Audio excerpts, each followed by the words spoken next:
Hey yo everybody, Haku here with my review of The Walking Dead Season 7, Episode 8, and this is going to be our last review for a while for the TV show, because we're not coming back with Episode 9 until February 12th, I believe, so the review will probably be that Monday, February 13th.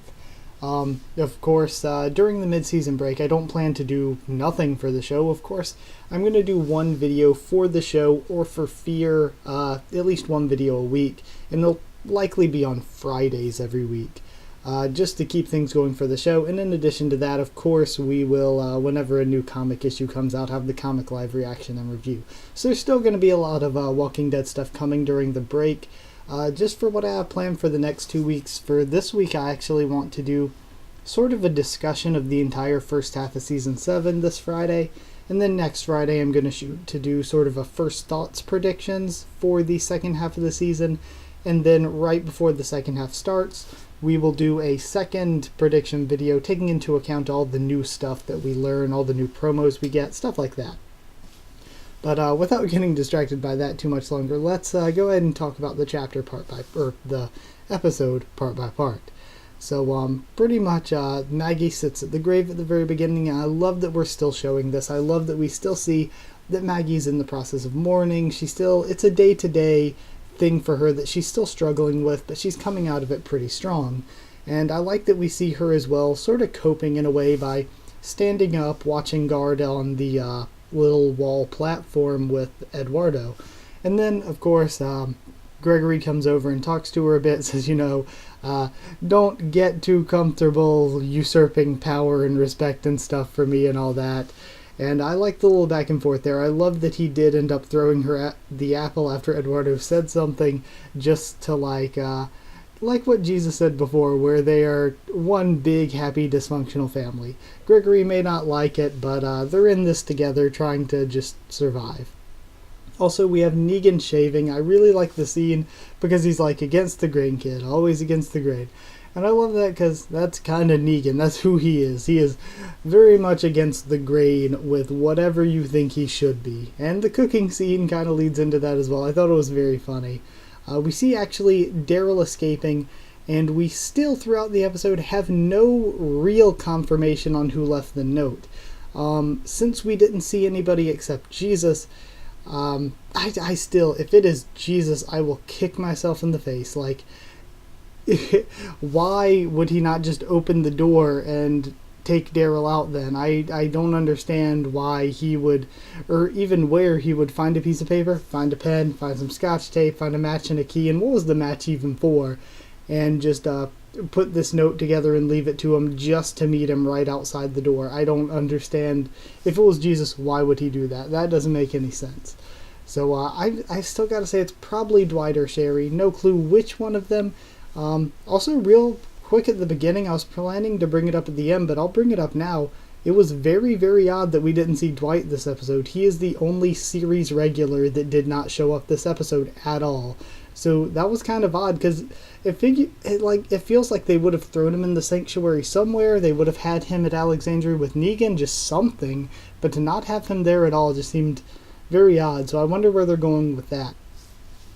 Also, it sort of brings up that there are a few scenes, like the scenes with Ben in the car with the walker jumping up at the window, or Dwight pointing the gun at somebody on a bridge and crashing the bike and stuff, that were in the original Comic-Con trailer that we haven't seen yet. So they have things that are going to be in the second half of the season that they filmed way, way so long ago that they could be in the Comic-Con trailer. Either that or they were just deleted scenes for some reason. But I think it's pretty weird that we got all those scenes in the trailer that didn't even turn out to be in the first half of the season. Then we have Tara bringing the lemonade to Olivia. We saw in one of the sneak peek promos, and Olivia goes to sit at the dinner table with Carl and Negan, which again was very funny. I love Jeffrey Dean Morgan's acting, and everyone's acting in this was really, really good. But I love the way he just pass the rolls, please. Just the pause, and I don't know, it was so good. But Rick and Aaron we see as well. They try to row through that pond. Of course, I said from the beginning, if they can just tear the boards off of that sign so easily, why didn't they just put the boards underneath the boat to keep it afloat like a raft? I mean, that's kind of how boats work. You just give it some extra buoyancy like that. I don't know. That seems like it would have logically been smart of them, but whatever. So they go to do that, and Negan starts eating, of course, because he doesn't feel like waiting for Rick to get back wherever he is. And then at the gate, we see Laura hit on Spencer, and I thought this is now one of my favorite, just, I don't know, interactions in The Walking Dead now belongs to Laura and Eugene, where she's just like, yo, haircut, you like watching? And he's like, yeah, I mean, I loved that. Both sort of a callback and an inside joke for the show, and also just, I don't know, the embarrassment for Eugene there. It was just perfect. I love that scene. Then we have Carol is reading in her house, and it looks like she's actually decorated it a bit. It looks like it almost looks pre-apocalypse. Like she is very much living relatively comfortably, and Morgan leaves food and tries to leave, of course. So Carol calls them back in. We see that Ezekiel's been bringing her food as well. And I love with all that I love how she's like, so how are you doing? He's like, good. She's like, good. Okay, now you can leave. Just showing that, like Morgan was saying, she is kind of getting soft. She's going soft.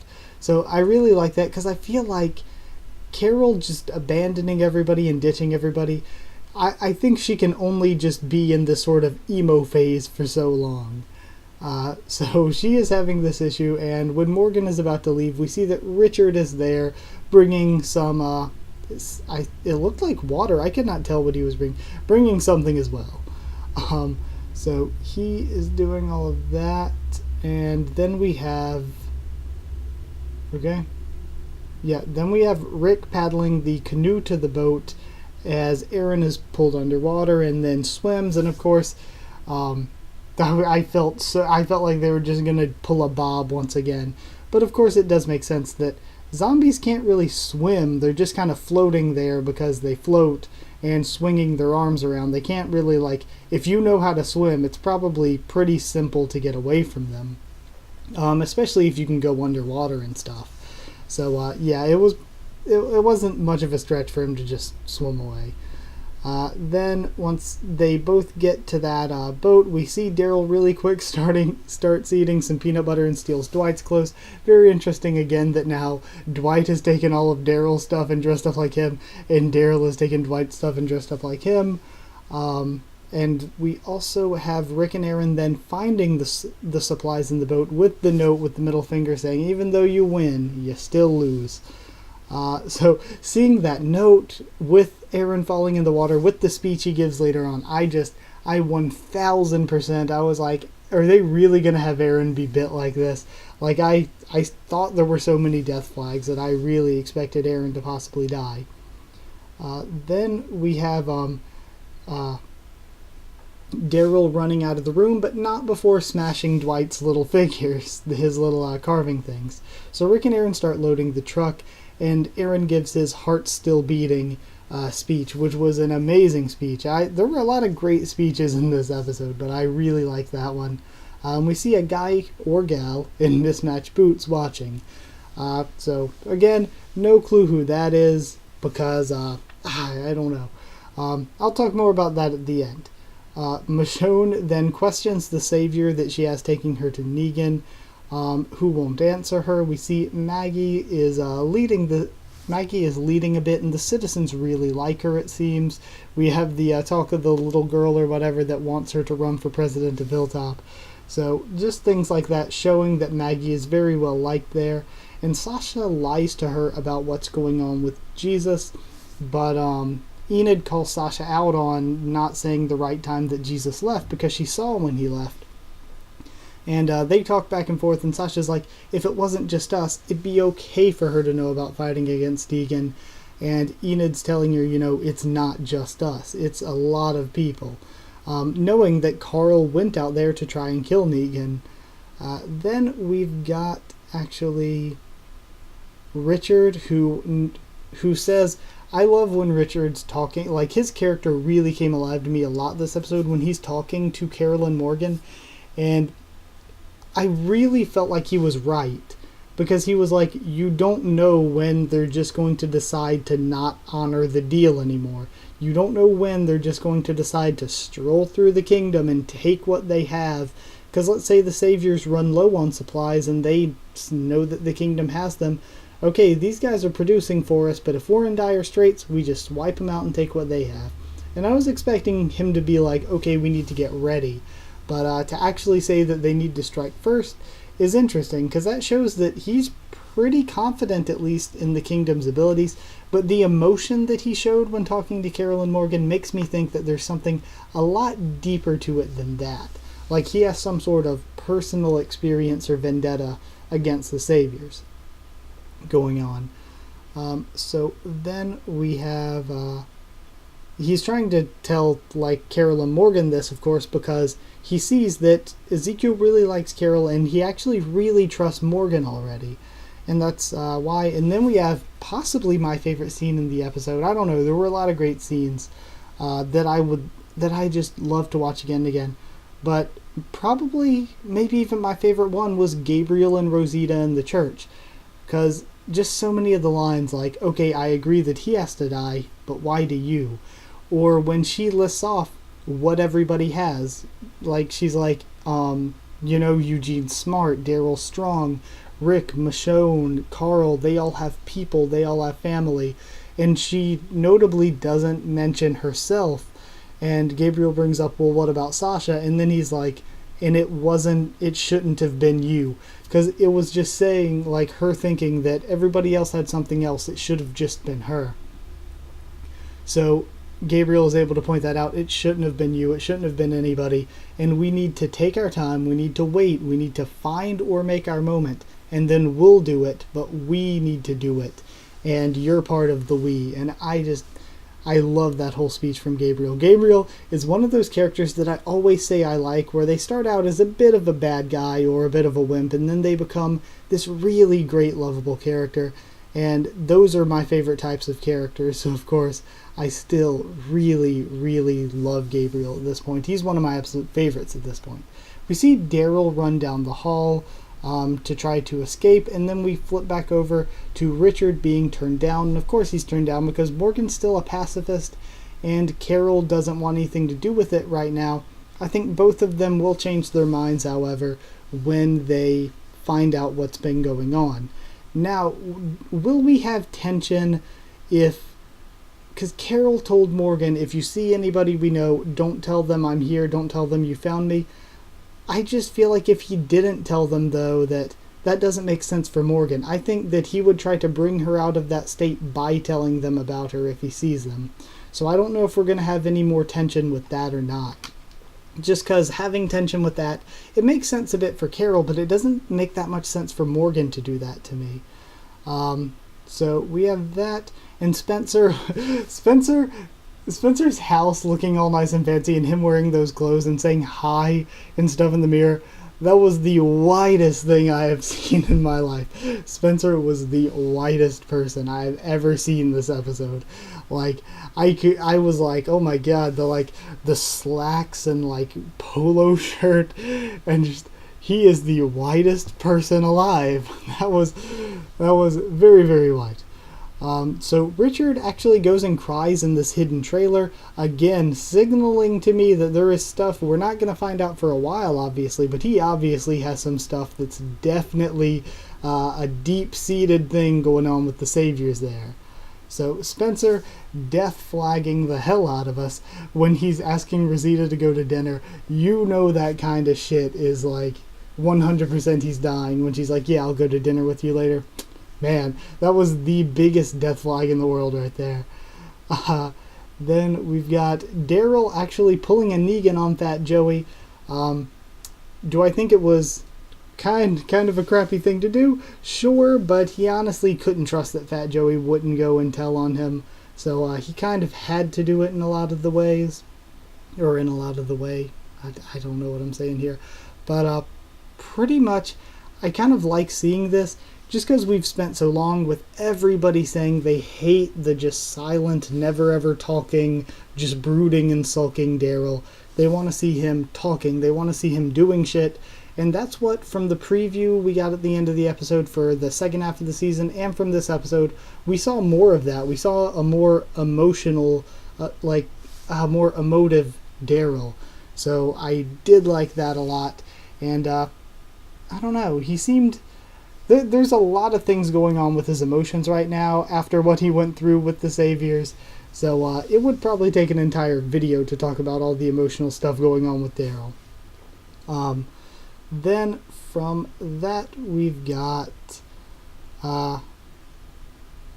we have him leaving with Jesus and Rick's Python, of course, and then we have Spencer introducing himself to Negan. Michonne sees a friggin' ton of Saviors and then kills the Savior that she's with after the Savior's like, there's just do it, that's the way you get out of this, signaling that she probably wanted to die, and we still don't know why she was out there alone. Maybe she was trying to run away.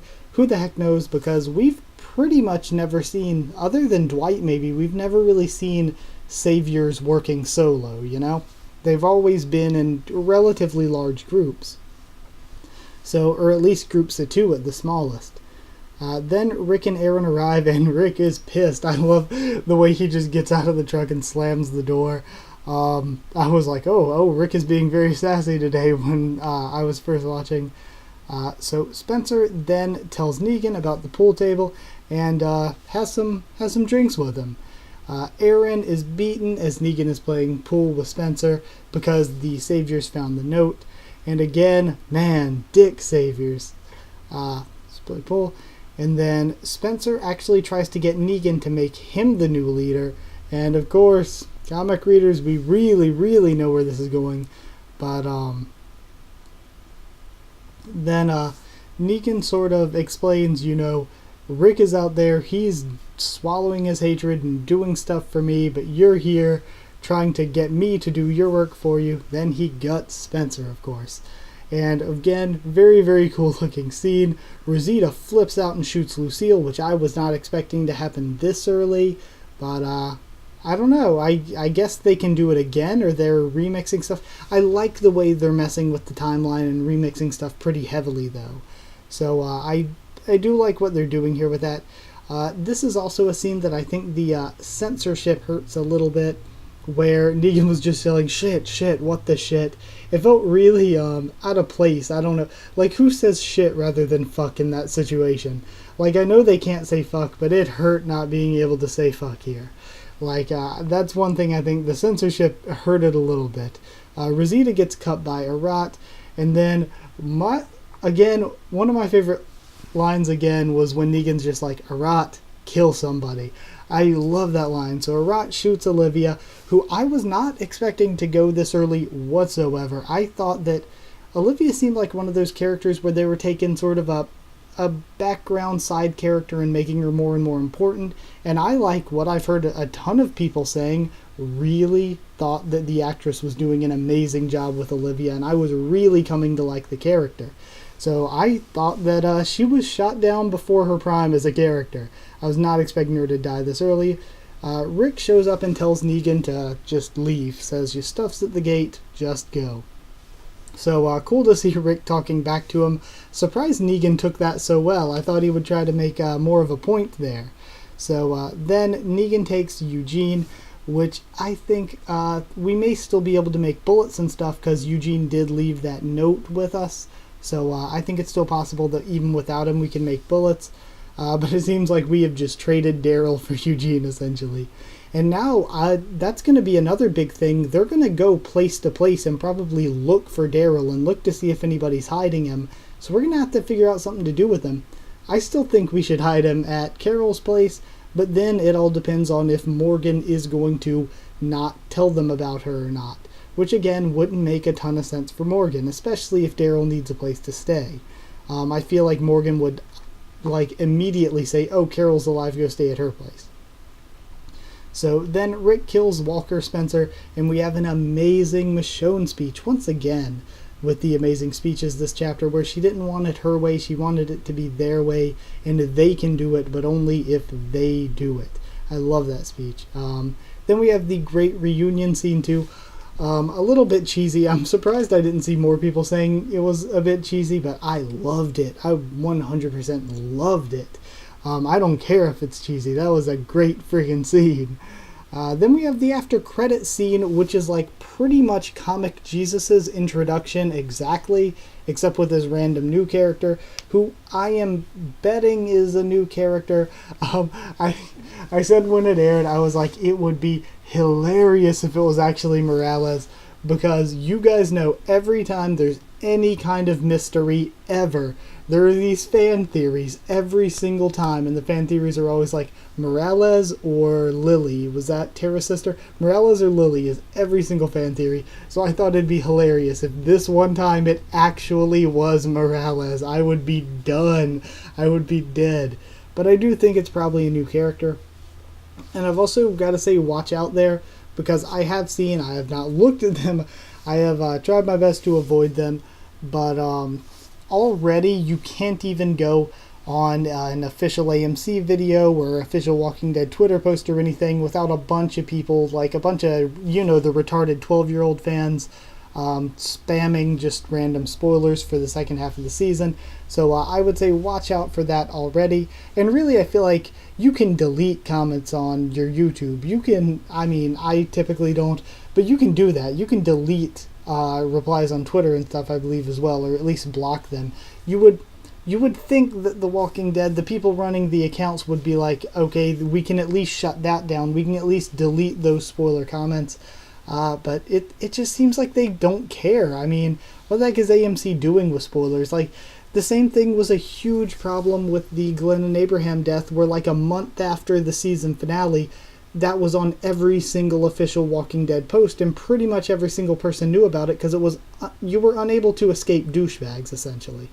And I said something about this in a previous video of mine once, but I edited it out because I felt like it was a bit too mean or direct, but I feel like being a bit more honest with you now. The fans that do that, I don't think they can call themselves actual fans, because I don't think, how can you like something when you're actively taking away from it, or actively taking away from the people making it? The people spend months and months making this for you to try to just give a bit of what's going to happen away ahead of time. It's a really scummy douchebag move, and you're a really shitty person if you do that kind of thing. Like, it is a really asshole thing to do to people. So, yeah, just fuck you and everything you stand for if you're that sort of person. So the episode as a whole, I really, really did love it. I thought that Gabriel was great here. I've really come to like the character, especially, I don't know, I really came to like him a lot last season, the second half of last season, but this season as well, he's really, really grown on me. Rosita was great here. Rosita is a character that I have pretty much not liked, because I never liked comic Rosita, and through the show I've never disliked her, but I thought she was pretty boring up until this season. And this season, like, the actress has always been good. From the very beginning I thought the actress was good, but it felt to me like the character was just boring. But this season, man, I have liked Rosita a lot, especially with the badass scar on her face now. Rosita was freaking awesome this episode. Aaron was great as well. I've always really liked Aaron, though. Just everybody's acting. The acting this episode was well done, very well done.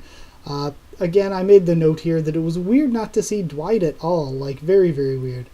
But this episode really shows us that we have so much left to see, so much more that's going to be going down this season.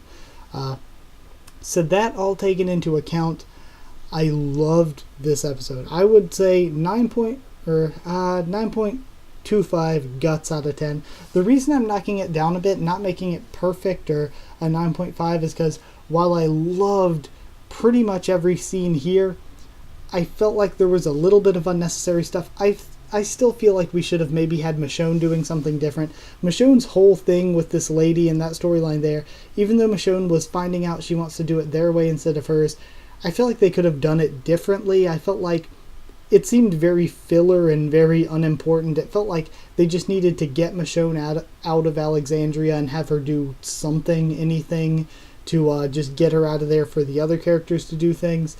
And her storyline there just did not feel very important. Of course, her speech at the end was amazing, but just the stuff with her and that one random savior lady didn't do anything for me. Other than that, I thought that this was a great episode. I would have liked to maybe even seen a little bit more of the Daryl side of things, just because it seemed like we kind of skipped him getting back and seeing Maggie. We didn't find out who actually was the one that put the card there to hold the door unlocked, or who slid the note to him. At least we didn't get confirmation on it. It could be Jesus, but we don't have any real solid evidence it was Jesus. So yeah, there's some stuff I would have liked to see, and some stuff we saw that I was like, who really cares? So that being said, that's why I think that it's very good, but not quite perfect. So that's my thoughts on this one. Extremely long review, because there was a lot that went on and we jumped around a lot between a lot of different characters. The bottling really allowed us to get a lot more done in one single episode than what had been done in most of the other episodes this season. So either way, thank you so much for watching. I hope you did like this extremely long video. Like if you did like the video, and comment down there and tell me what you thought of this video and what you thought of what you thought of the video, what you thought of my thoughts on this episode, what you thought of this episode yourself. Subscribe for more of The Walking Dead, both TV show and comics, and a ton of other stuff.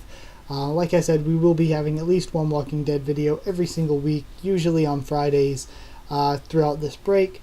And then we'll come back with the predictions and reviews when the show comes back, of course. Follow on Twitter if you want as well. I'll try to keep you updated there on stuff for the channel, and that is it. So thank you once again for watching, and I will see you all next time.